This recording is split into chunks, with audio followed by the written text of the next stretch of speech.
बहुत सारे यूपी के ऐसे संविदा कर्मचारी हैं जिनको विभाग पर भी भरोसा नहीं है कि विभाग क्या बोलता है, मुख्यमंत्री महोदय क्या कुछ कहते हैं, क्या करते हैं। इन तमाम चीज़ों से वे परे हो चुके हैं। इसीलिए जब लगातार आप लोग को लेकर के खबर लाया जाता है, आप लोग का मीडिया ट्रायल किया जा रहा है ताकि सरकार तक आप लोग की बात जो है स्पष्टता से पहुंचे, जिस पर सरकार तुरंत एक्शन ले पाए।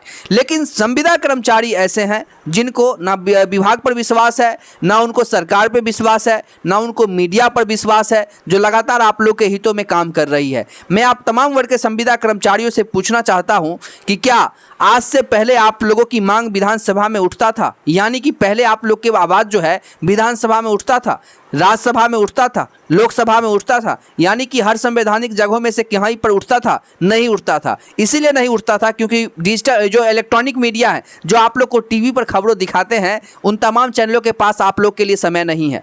और कोई अगर डिजिटल मीडिया आप लोग के हितों में आकर के काम करना शुरू किया है, आप लोगों को लेकर के लगातार वर्क कर रहा है, प्रेस ब्रीफिंग कर रहा है, सरकार से बातचीत कर रहा है, सरकार के संगठनों से बातचीत कर रहा है, सरकार के कमेटी से बात कर रहा है, संविदा कर्मचारियों के बड़े बड़े संगठनों के से बातचीत करके आप लोग को जानकारी देने का काम करता है, तो बहुत सारे संविदा कर्मचारी ऐसे हैं जो कहते हैं कि निराधार है।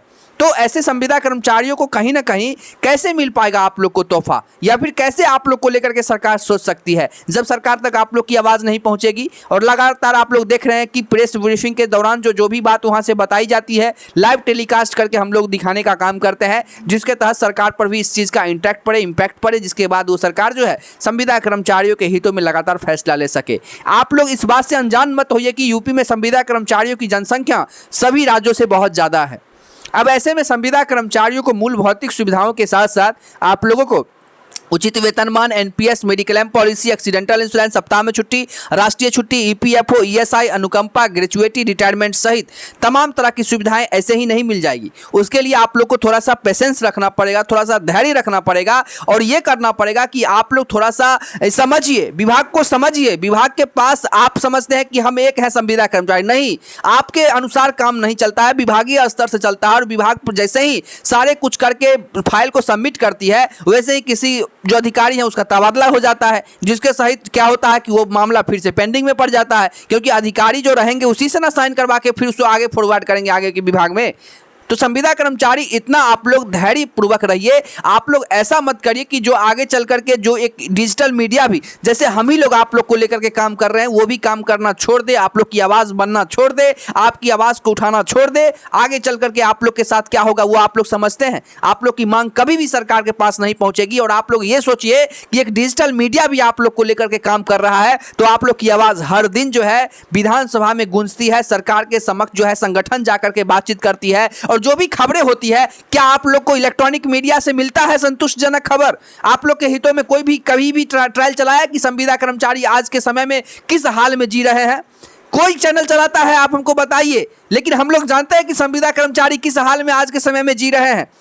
इसीलिए आप तमाम वर्ग के संविदा कर्मचारियों से लगातार मैं गुजारिश करना चाहता हूं कि आपकी अच्छाई को सिर्फ दिखाएगा, आपके हित और आपके साथ जो हो घट रहा है उसको दिखाने का काम कोई नहीं करेगा। लेकिन पहली बार अगर कोशिश करके आए हैं और लगातार अपडेट विभागीय स्तर से दे रहे हैं, उसमें आप लोग का काम भी हो रहा है। मैं लगातार तमाम जो यूपी के संविदा कर्मचारियों के साथ साथ जितने भी महिला कर्मी हैं, जो आशा, आंगनबाड़ी और जितने भी फैसिलिटेटर हैं और जितने भी रसोइया हैं, उन सभी से मैं निवेदन करना चाहता हूं कि आप लोगों को लेकर के परस्परता से जो हमने काम शुरू किया है, उसमें काम जो है लगातार आप लोग के विभागीय स्तर से हो रही है। और जनरल एडमिनिस्ट्रेशन डिपार्टमेंट के तहत वहां से आप लोग की खबरों को निकाल करके जो भी होती है लाइव हम आपको दिखाने का काम करते हैं। और मीडिया ट्रायल चलाना बहुत जरूरी है दोस्तों। अगर मीडिया ट्रायल नहीं चलेगी तो सरकार के पास ये बात नहीं जाएगी, फिर से विधानसभा चुनाव चला जाएगा, सरकार जिसकी बननी होगी बन जाएगी। संविदा कर्मचारी जो पहले हाल में जी रहे थे, आज के समय में भी वही हाल में जिएंगे, क्योंकि और इस चीज का पूरा दायित्व और इस चीज का पूरा जो श्रेय है वो आपको ही जाएगा। आपके कर्मों और आपके जो हाल है उसका आप ही लोग श्रेय लेंगे, क्योंकि जो कुछ प्रयास हम लोगों ने शुरू किया है उस प्रयास में आप लोग का समर्थन नहीं मिल रहा है। साथ ही आप लोग का सिर्फ जो है निगेटिव पॉइंट आप लोग दिखाने का काम कर रहे हैं। तो इससे क्या होगा? इससे यही होगा कि हम लोग भी काम करना छोड़ देंगे, बाद में संविदा कर्मचारियों की मांग को उठाना छोड़ देंगे, तो संविदा कर्मचारियों की बात ना आगे तक पहुंचेगी और ना ही कुछ होगा। आप लोगों को मैं बता देना चाहता हूं, संविदा कर्मचारियों की जो भी संवर्ग या फिर जो भी कम्युनिटी धरना प्रदर्शन करती है, आप लोग की आवाज और आप लोग की बात को सरकार तक नहीं पहुंचने दिया जाता है अधिकारियों के द्वारा। मैं आपको यह गारंटी और लिखित रूप से दे सकता हूं कि कोई भी अधिकारी मुख्यमंत्री के पास आपकी आवाज को नहीं पहुंचने दिया जाता है, जबकि आप लोग हड़ताल के दौरान कोई ऐसा कांड ना कर दे।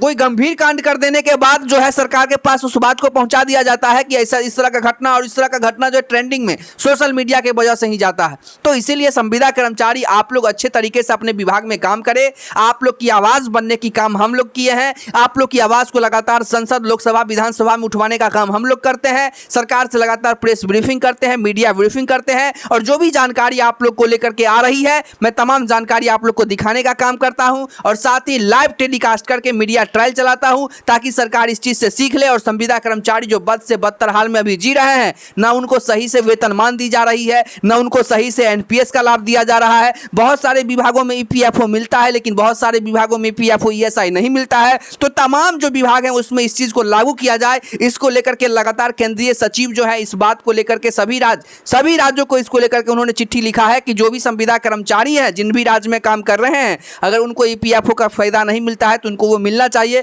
क्योंकि ये उनका मूलभूत अधिकार है, इनका ये मौलिक अधिकार है कि उनको मिले। क्योंकि अभी आपके शरीर में ताकत है तो आप विभाग के लिए काम कर रहे हैं, सरकार के लिए काम कर रहे हैं। जब आप लोग रिटायर कर जाएंगे, सरकार तो आप लोग को पेंशन नहीं दे रही है, आप लोग तो पेंशन के दायरे में नहीं है। सरकार तो वैसे सरकारी कर्मचारियों को लेकर के भी पेंशन हटा दी है, लेकिन ईपीएफओ सरकारी कर्मचारियों का कट रहा है तो एक मोटा रकम हो जाता है जिससे वो अपना बुढ़ापा का जिंदगी अच्छे से जी सकते हैं। लेकिन आप लोग का क्या हश्र होगा, क्या आपने कभी सोचा है? तो इसीलिए आप तमाम वर्ग के संविदा कर्मचारियों के हक की बात लगातार हम लोग कर रहे हैं कि आप लोगों के वेतनमान न्यूनतम कम से कम 24 से लेकर के 28,000 रुपए हो, और साथ ही सब तमाम वर्ग के संविदा कर्मचारी के कम्युनिटी को एक संविदा कर्मचारियों को उचित वेतनमान के साथ साथ NPS, mediclaim policy, accidental insurance, सप्ताह में छुट्टी, राष्ट्रीय छुट्टी, ईपीएफओ, ईएसआई, अनुकंपा, ग्रेचुइटी, रिटायरमेंट सहित तमाम तरह की सुविधाएं आप लोग को मिले। और जिस विभाग से आप लोगों को वित्त विभाग से जिस प्रकार से आप लोग के फाइल को फिर से रिटर्न कर दिया गया है, क्योंकि आप लोग भी जानते हैं कि महिला कर्मी जो आउटसोर्स पे काम कर रही हैं उनको क्या मिलता है, तो उनको सिर्फ मिलता है पारितोषिक। जो संविदा कर्मचारी काम कर रहे हैं संविदा के कैडर पे,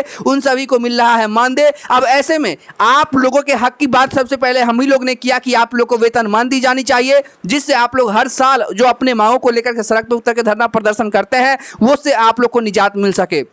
यानी कि उससे जो आप लोग को निजात मिल जाएगी, इसीलिए क्योंकि जब भी सरकारी कर्मचारियों का वेतनमान इंक्रीमेंट होगा उसी प्रकार से आप लोग का भी होगा, क्योंकि आप लोग जिस अकाउंट में सैलरी को रिसीव करेंगे, वेतनमान को रिसीव करेंगे, मानदेय को रिसीव करते आ रहे हैं अभी तक, उनमें आप लोगों को डीए को ऐड कर दिया जाएगा। तो आप लोगों को इसका भी फायदा जो है मिलना शुरू हो जाएगा। अन्य भत्ताएं सरकार भी देने को बात की है। तो आप लोगों को मैंने सारे कुछ जानकारी जो विभागीय स्तर से आई है उसके बारे में भी बताया है। साथ ही सरकार ने यह भी कहा कि 7वें वेतनमान के प्राधिकरण में संविदा कर्मचारियों को ला करके और उन सभी को तमाम तरह की सुविधाएं हम प्रोवाइड करेंगे। ऐसे में संविदा कर्मचारियों को थोड़ा सा धैर्यवान रहना है, क्योंकि आप लोग का काम विभागीय स्तर से चल रहा है।